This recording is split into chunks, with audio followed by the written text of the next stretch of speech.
안녕하세요. 내레이션 아티스트입니다. 자, 오늘부터는 의료 관계 법규에 대해서 알아보는 시간을 갖도록 하겠습니다.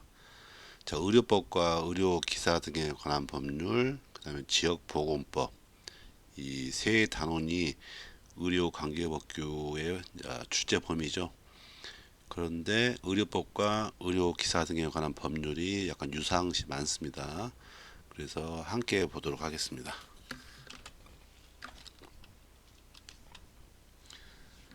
자, 의료법의 목적, 그리고 의료 기사 등에 관한 법률의 목적, 지역보건법의 목적. 이 목적은 이 법에 대해서 가장 기본적인 거기 때문에 어떤 목적으로 만들어졌는지, 그리고 그 목적에 맞춰서 법률과 시행령, 시행 규칙이 제정되기 때문에 이 목적 내용만 보더라도 어떤 내용으로 구성될지를 예측할 수 있습니다.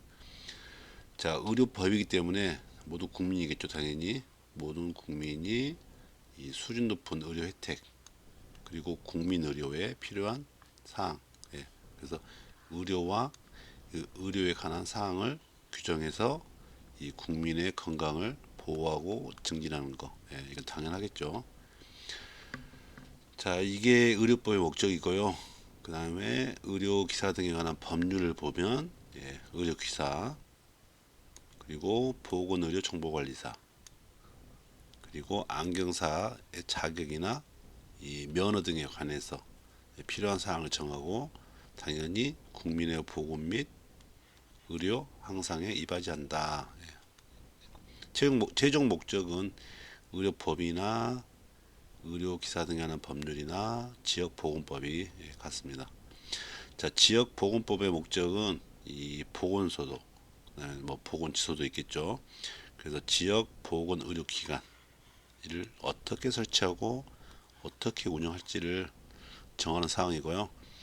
그리고 이 보건의료 관련 기관 또는 단체와의 어떤 연계나 협력을 통해서 그 기능을 효과적으로 수행하는 데 필요한 사항을 규정하는 거죠.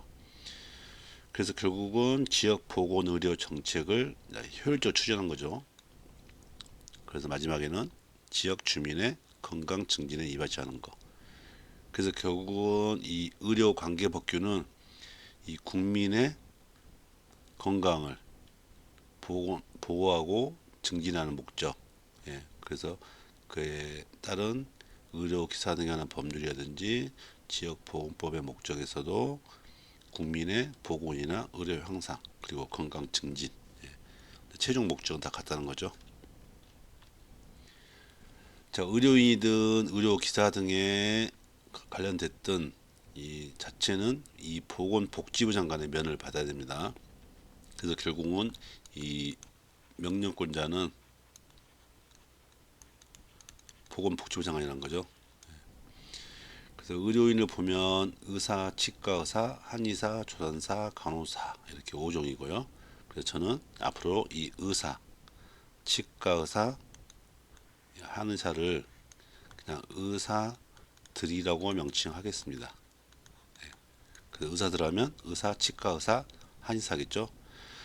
그 다음 조산사, 간호사인데요. 이 조산사가 되려면 이 간호사의 면허가 필수적으로 있어야 되기 때문에 실제로 보면 어떻게 보면 그 간호사를 할 수 있겠죠. 그래서 의사들, 그리고 조전사와 간호사가 의료인이고요. 다음은 의료기사 등은 의료기사와 그 외로 구분하는데, 자, 의료기사는 6종입니다. 자, 임상병리사, 그리고 우리 방사선사, 그리고 물리치료사, 작업치료사, 치과기공사와 치과 이정사입니다. 자, 그 외에 보건의료정보관리사라고 해서, 이전에는 의무 기록사라고 불렀었죠. 우리 보건행정과에 그 재학 중인 그 학생들이 국가시험 명시하는 보건의료정보관리사, 그리고 안경사, 이 두 가지가 합해서 의료기사 등이라고 부르겠죠. 그래서 의료인은 5종, 의료기사는 6종, 그 외에 2종이 있습니다. 자, 의료인의 사명을 보면 목적과 같죠. 국민 보건의 향상을 이루고 국민의 건강한 생활 확보에 이바지한다 했습니다. 그래서 의료 임무를 보면 이 의료인들, 자, 의사, 치과 의사, 한의사, 즉 의사는 의료와 보건지도, 그 치과 의사는 치과 의료와 구강 보건지도, 한의사는 한방과 한방 보건지도를 하게 돼 있고요. 자, 조산사는 말 그대로 조산사기 때문에 조산, 출산에 관련된 거죠. 그리고 임산부, 그리고 신생아에 대한 이 보건과 양호 지도죠. 자, 간호사는 이 환자의 간호 요구에 대한 관찰 또는 자료 수집, 간호 판단, 요양을 위한, 즉 한마디로 말로 간호죠. 간호. 그리고 단독으로 하는 것보다는 의사들의 지도 하에서 진료의 보조이죠. 그리고 간호 요구자에 대한 어떤 교육 상담, 그리고 건강 증진에 의한 활동의 기획이나 수행을 말하고요. 그 외에 수많은 보건 활동이 있겠죠. 그리고 간호사가 이 간호조무사에 대한 업무 보조에 대한 지도가 있거든요. 그래서 의사에 대한 지도를 받고 반대로 간호사는 간호조무사에게 업무 보조에 대한 지도를 할 수 있다는 거죠. 그래서 이 의료인에 대한 임무. 자, 의료 기사는요, 의사 또는 치과 의사, 자, 한의사가 빠져 있습니다. 한의사는 없습니다. 그리고 간호사 또는 조산사도 아닙니다. 자, 의사와 치과 의사. 자, 의사와 또는 치과 의사의 지도 아래 진료랑 의학적 말로 검사입니다. 검사에 종사하는 경우를 의료 기사라고 말하는데, 자, 임상병사는 각종 화학적이나 생리학적 검사를 하고요. 우리 방사선사는 이 방사선 등의 취급 또는 검사 또는 방사선 등 관련된 기기로 취급이나 관리하는 것을 방사선사의 이 업무고요. 물리치료사는 신체 교정이나 재활을 위해서 물리요법적 치료를 하는 거고, 작업치료사는 이 기능을 회복시키기 위한 작업요법적 치료를 말하고요. 자, 치과 기공사는 이 보철물의 제작이나 수리, 가공하는 것을 말하고, 자, 치과 위생사는 치아나 구강 질환의 예방이나 위생 관리 등에 대한 업무를 하는 거죠. 그리고 전에 이제 의무 기록사로 불렸던 보건의료정보관리사는 이 의료나 보건 지도에 관한 어떤 기록이나 정보를 분류하고 확인하고 유지하고 관리를 하는 업무를 하게 되겠죠. 자, 안경사는 안경이나 콘택트 렌즈의 판매인데, 자, 안경은 이제 시력 보정용으로 조절할 수 있다는 거죠. 그리고 판매를 할 수 있는데 콘택트 렌즈는 판매를 할 수 있습니다. 조진할 수 없죠. 판매만 하는 건데, 자, 시력 보정용 아닌 우리 막 그 컬러 렌즈 있죠. 이런 것도 같이 판매를 할 수 있다는 것입니다. 자, 다시 한번 보면 이 안경사는 자, 안경의 조제나 판매하고 콘택트 렌즈를 판매할 수 있다고 했는데, 6세 이하의 아동에 대해서는 이 안경이나 콘택트 렌즈는 자, 의사의 처방이 있어야 됩니다. 단독으로 조제 판매할 수 없고 의사의 처방이 있어야 된다는 거. 그리고 안경이나 이 콘택트 렌즈의 이 도수를 조정하는데 시력에 맞춰줘야겠죠. 그래서 자각적인, 즉 자기의 주관적인, 그리고 타각적인, 객관적이겠죠. 그래서 이 굴절 검사에서는 약제를 사용하지 않는 검사. 그래서 이 타각적은 객관적이기 때문에 당연히 자동 굴절 검사 기기를 이용해야겠죠. 자, 다음 의료기관인데요. 자, 의료인이 많은 사람들, 공중이나 특정 다수에 의해서 이 의료업, 즉 의료와 조산의 업을 하는 곳을 의료기관이라 합니다. 그래서 의료기관의 종류를 보다 보면 이 의원급과 병원급 그리고 조산원이 있는데요. 자, 의원급 같은 경우는 우리 흔히 많이 봤죠. 자, 의원, 치과 의사가는 치과 의원, 한의사가는 한의원. 그래서 이 의사들이 주로 외래 환자를 중점을 하는 의료 행위하는 의료기관을 의원급이라고요. 그다음에 병원급 같은 경우는 예를 들어 병원, 그다음 치과 의사가는 치과병원, 자, 그다음에 한방병원. 자, 그 외에 좀 나눠졌죠 이렇게. 자, 요양병원, 정신병원, 종합병원. 이렇게 6개의 병원급 의료기관이 있습니다. 그래서 의사들이 주로 외래 환자가 아닌 병원급이기 때문에 입원 환자를 대상으로 하는 의료기관을 병원급이라 합니다. 자, 그 외에 조산사가 하는 조산원이 있는데 이 조산사의 업무와 같죠. 임무, 조산과 임산부, 신생아를 대상으로 하는 보건활동, 그리고 교육, 상담하는 조산원이 있습니다. 그래서 의료기관 종류는 의원급과 조산원과 병원급이 있다는 것이죠. 그 이제 그 병원에는 이제 당직 의료인일 수가 있습니다. 왜냐하면 입원 환자가 있다는 거죠. 그래서 입원 환자가 있는데 모든 의료인이 다 퇴근해버리면 안 되겠죠. 그래서 이 입원해 있는 환자를 위해서 이 당직 의료인이 있습니다. 그래서 각종 병원에 당연히 있어야 될 당직 의료인 수는 몇 명 있어야 되나 보는 건데, 자, 입원 환자가 200명까지는 의사들 중에 한 명 있어야 됩니다. 예. 그리고 간호사는 2명 있어야 됩니다. 예.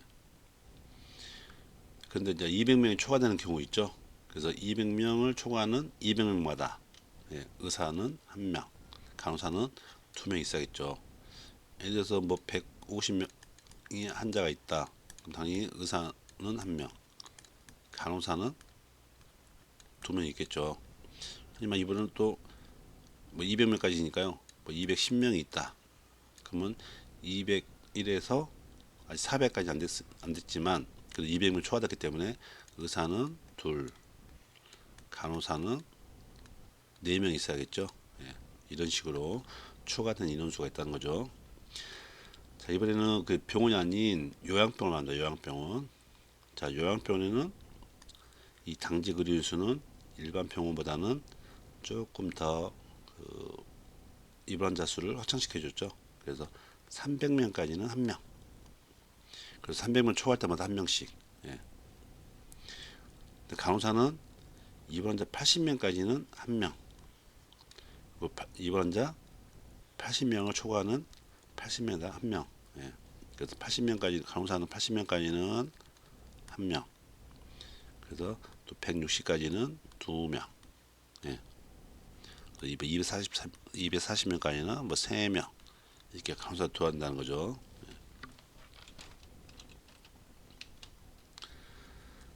그래서 이 병원 같은 경우는 한방병도 마찬가지죠.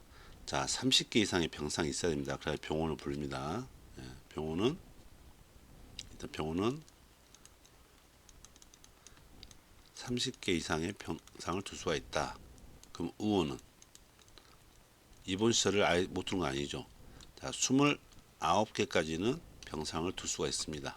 29개, 30개 미만으로요. 자, 그리고 요양병원 같은 경우는 요양병상이라 부릅니다. 그래서 장기 입원이 필요한 환자를 대상으로 하는 병상 수를 갖춰야 되고요. 예. 자, 치과 병원 같은 경우는 입원 시설의 제한을 받지 않습니다. 예. 치과 병원이지만 입원실이 있어도 되고 없어도 되고. 예. 그리고 간혹적으로 길 가다 보면 의원 써져 있었죠. 뭐 병원, 뭐 종합병원. 그래서 이 의원급은 주로 외래 환자를 보고 있구나. 이 병원은 주로 입원 환자를 보고 있구나. 하지만 의원은 29개 이하로 병상을 갖출 수도 있다는 거 알고 계시면 되겠습니다. 자, 종합병원 이번에는 종합병원을 보겠습니다. 종합병원은 30개 이상이 아니라 100개죠. 이번엔 100개입니다. 100개. 100개 이상의 병상을 갖춰야 되는데요. 자, 두 가지를 구분해요. 자, 100에서 300개 이하, 그리고 301 이상. 구분할 건데, 당연히 이제 그 병상 수가 커지다 보면 당연히 병원의 규모가 크다는 거죠. 그래서 진료 과목도 달라집니다. 더 커지겠죠. 그래서 이 100병상 이상 그리고 300병상 이하, 예, 여기 해당되겠죠.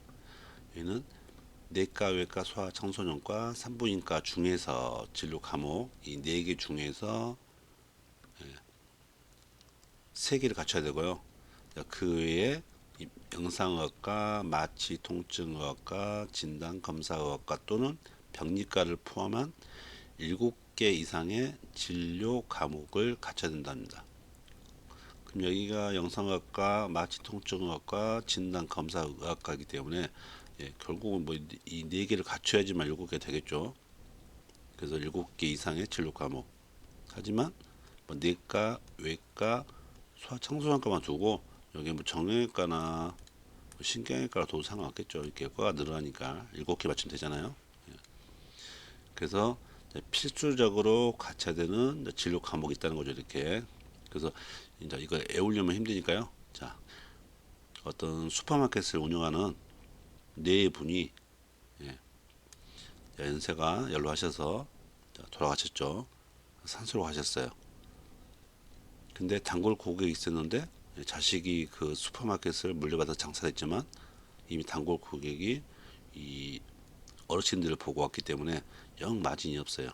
그래서 내가 산소로 간 뒤에 영 마진이 없다 해서 내과, 외과, 산부인과, 소아청소년과, 영상의학과, 마취통증의학과, 진단검사 의학과로 이렇게 암기할 수도 있겠죠. 자, 이번에는 300병상을 초과하는 겁니다. 초과. 그래서 마찬가지 내과, 외과, 소아청소년과, 산부인과, 영상의학과, 마취통증의학과, 진단검사의학과 또는 병리과. 저기까지 갔죠. 자, 그 외에 정신건강의학과와 치과를 포함한 9개 이상의 진료 과목이 있어야 돼요. 필수 과목이죠. 자, 그 외에 정신건강의학과, 치과. 그래서 이 300병상을 초과하는 종합병원은 이 9개 이상인데 이 하나, 둘, 셋, 넷, 다섯, 여섯, 일곱, 여덟, 9개를 반드시 포함시켜야 된다는 거죠. 당연히 거기에 대한 전문의가 있어야겠죠. 그래서 이것도 내가 산 검정치마 에바소에서 9개 내온 겁니다. 내과, 산부인과, 진단검사의학과, 정신건강의학과, 치과, 마취, 통증의학과, 외과, 그다음에 영상학과죠. 옛날에 방사선과를 불렀죠. 영상학과, 소아청소년과 이렇게 암기도 할 수 있겠습니다. 자, 상급 종합병원이라고 있습니다. 자, 종합병원 중에서 이 상급 종합병원을 지정할 수 있는데요. 당연히 명령권은 보건복지부 장관이겠죠. 자, 전문병원도 있습니다. 마찬가지 보건복지부 장관이 지정합니다. 그래서 상급 종합병원 같은 경우는 이 중증 질환에 대해서 좀 난이도 높은 의료인 한 거죠. 이 중증 질환에서 좀 전문적으로 우리가 좀 그 질병을 얻었는데 좀 중증의 경우 같은 데는 우리가 대학병원 가잖아요. 좀 큰 병원으로. 그래서 이 중증 질환에 대해서 좀 난이도가 높은 의료인 하는 종합병원을 상급 종합병원으로 지정할 수 있습니다. 자, 여기 단서가 없죠. 자, 20개 이상의 진료 과목이 있어야 됩니다. 20개 이상. 아까 9개가 아닌 20개. 7개도 9개도 아닌 20개 이상의 진료 과목이 있으니 당연히 거기 진료 과목에 맞는 전문의가 있어야겠죠. 그래서 전문의 수련 기간이어야 됩니다. 또 전문적으로 교육도 시킬 수 있다는 거죠. 그리고 보건복지의료원을 정하는 당연히 인력이 있어야겠죠. 시설이나 장비도 같이 하겠죠. 그래야지 상급 종합병원으로 지정될 수 있습니다. 자, 그 외에 이제 전문병 같은 경우는 중증이 아닌 특정 진료 과목 그리고 특정 질환의 이 난이도 높은 의료 행위 전체를 말하는 게 아니라 특정 질환에 또는 특정 진료 과목 그래도 뭐 정형외과인데 우리는 뭐 무릎 수술을 잘한다. 예, 이런 경우에는 이 무릎에 관한 그 정형외과에 관한 특정 질환이나 특정 진료 과목을 갖추고 있다는 거죠. 그래서 병원급 의료기관에서 이 전문 병원으로, 말 그대로 무릎 전문입니다 이렇게 할 수 있죠. 아니면 정형외과 전문병원이다, 아니면 산부인과 전문병원이다 이렇게 지정할 수 있겠죠. 그리고 거기에 맞는 특정 질환별, 특정 그 과목별 환자의 구성 비율이 갖춰졌고요. 당연히 거기에 맞는 진료 과목과 전문의가 있어야겠죠. 그래서 이 상급 종합병원으로 지정받는 종합병원이나 전문병원 같은 경우는 자, 의료기관에 대해서 매 3년마다 평가를 실시합니다. 자, 다음은 의료인과 의료기관의 장애 의무인데요. 자, 의료의 질을 높이고 의료 관련 감염을 예방하고 의료 기술을 발전시킨 등 자, 환자에게 최선의 의료 서비스를 제공하기 위해서 노력하는 것은 당연하겠죠. 근데 의료인이 이 다른 의료인이나 의료법인 등의 명의로 의료기관을 개설해서는 운영할 수 없다는 거죠. 예. 그래서 이 다른 의료인, 내가 아닌 다른 사람 이름으로 아니면 의료법인의 명의로 내가 아닌 의료기관을 개설해서 운영할 수 없다. 예. 그래서 또한 의료기관 장은 이 환자의 권리에 관한 내용을 자, 환자가 쉽게 볼 수 있도록 의료기관 내에다가 게시해야 되는데 뭐 아무렇게나 게시하는 게 아니라 이 보건복지의료령을 정하는 방법이나 장소에 게시를 하는 거죠. 그래서 우리가 흔히 그 병실에 입원해 보면 병실 한쪽 벽에 붙어 있을 겁니다. 환자 권리 장전이라고 해서 환자의 권리에 대한 내용이 쭉 적어져 있습니다. 자, 그리고 이제 의료기관 장은 이 환자와 이 보호자가 이 의료인 한 사람이 누군지 쉽게 알 수 있도록 예, 이 명찰을 달도록 지금 하고 있습니다. 그래서 그 사람이 누군지는 알 수 있어야겠죠. 그리고 자기의 전문에 맞는 자기의 자격이나 면에 맞는 의료 행위를 하고 있는지도 확인해야겠죠. 그래서 의료인이나 아니면 의료 행위를 하는 사람, 뭐 의료 기사, 간호조무사, 학생들이 명찰을 차고 이 사람이 어떤 사람인지를 알 수 있어야겠죠. 그래서 요즘 이제 학생들도 차죠. 이렇게 학생 간호사 이렇게 나오죠. 실습 나왔을 때요. 하지만 이제 응급의료상이라든지 이제 수술실 안에 같은 경우는 아니면 이제 무균실 이런 데서는 명찰을 차지 않아도 됩니다. 예. 명찰에 의해서 감염될 수 있는 상황도 있기 때문에 그리고 응급상인데 그 명찰이 중요한 거 아니잖아요. 그리고 이제 의료인뿐만 아니라 이건 전체에 해당되는 거죠. 예. 자, 일회용 의료기기 이제 간혹 뉴스 나오죠.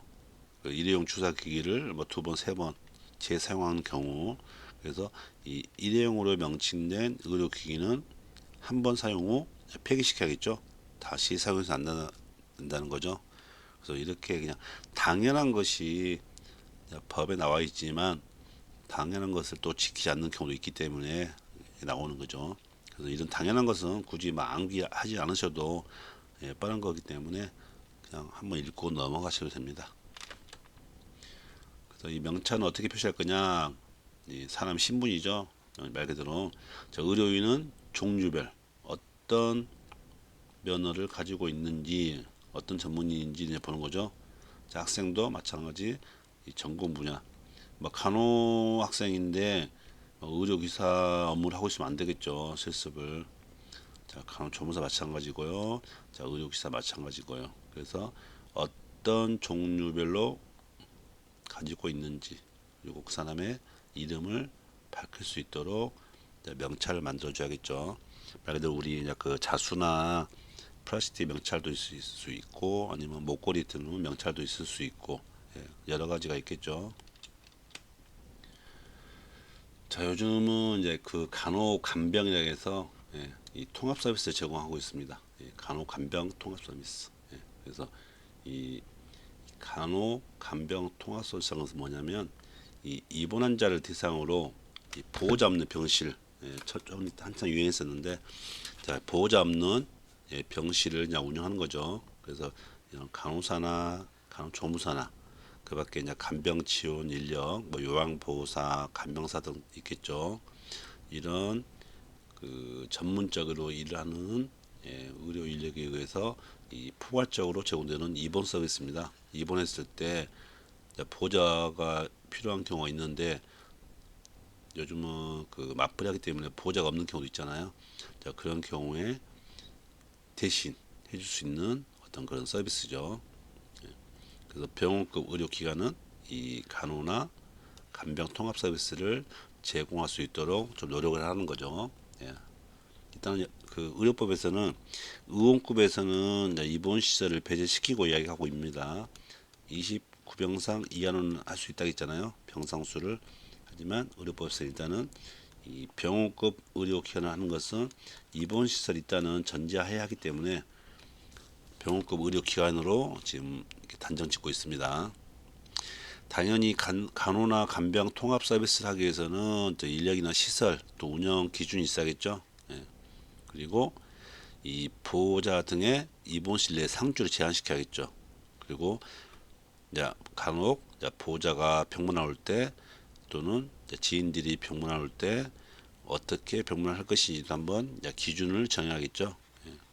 그래서 간호 간병 통합 서비스는 보호자 대신 간호 지원 인력이 그 보호자 역할을 할 수 있도록 그 서비스를 제공하는 것입니다.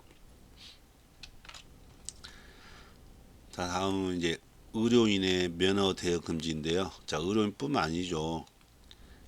의료 기사 등 마찬가지 아니면 모든 면허나 자격은 당연히 다른 사람에게 대여해서도 안 되고 대여 받아서도 안 되고 알선해서도 안 된다는 거죠. 그래서 의료인뿐만 아니라 모든 자격 면허는 대여 또는 알선해서도 안 된다는 거죠. 이건 당연한 거기 때문에 이것은 뭐 볼 필요도 없는 거죠. 자, 다음은 의료인과 의료기사 등에 대한 결격 사유입니다. 똑같습니다. 내용은. 자, 정신질환자는 의료인이나 의료기사 등이 될 수 없다는 거죠. 하지만 전문의가 의료인이나 아니면 의료기사 등으로 적합하다고 인정하는 경우에는 됩니다. 뭐 정신질환자에서 모든 게 정신건강학과 진료를 본다고 해서 다 정신질환자는 아니잖아요. 그냥 뭐 우울증을 상담하는 경우도 있고 하니까 그런 경우에는 이제 의료인이나 의료기사 등에 해당될 수 있다는 거죠. 하지만 마약류, 마약이나 대마, 향, 정신성 의약품 중독자는 이제 될 수 없다는 거죠. 그리고 이제 피성년 후견인, 피한정 후견인, 자, 이런 부분도 이 결격 사유에 해당되고요. 자, 그 다음에 구성되는 게 좀 이제 복잡한데요. 자, 이 법, 의료법이나 의료기사 등의 법률 아니면 그 관련 법령을 먼저 위반을 했어요. 1번 위반. 근데 이제 위반했는데 위반했다 무조건 되는 게 아니라 이 금고 이상의 형을 선고받았어요. 2번. 자, 금고란 것은 뭐냐면 뭐 노역도 하지 않고 그냥 그대로 안에 가둬 놓는 거예요.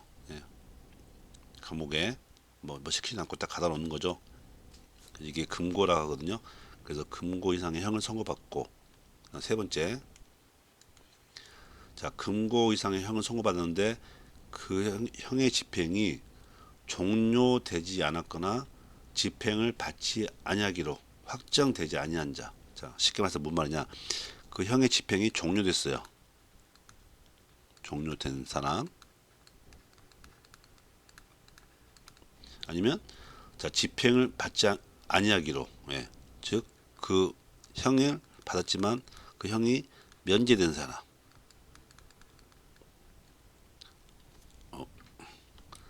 자, 이 사람은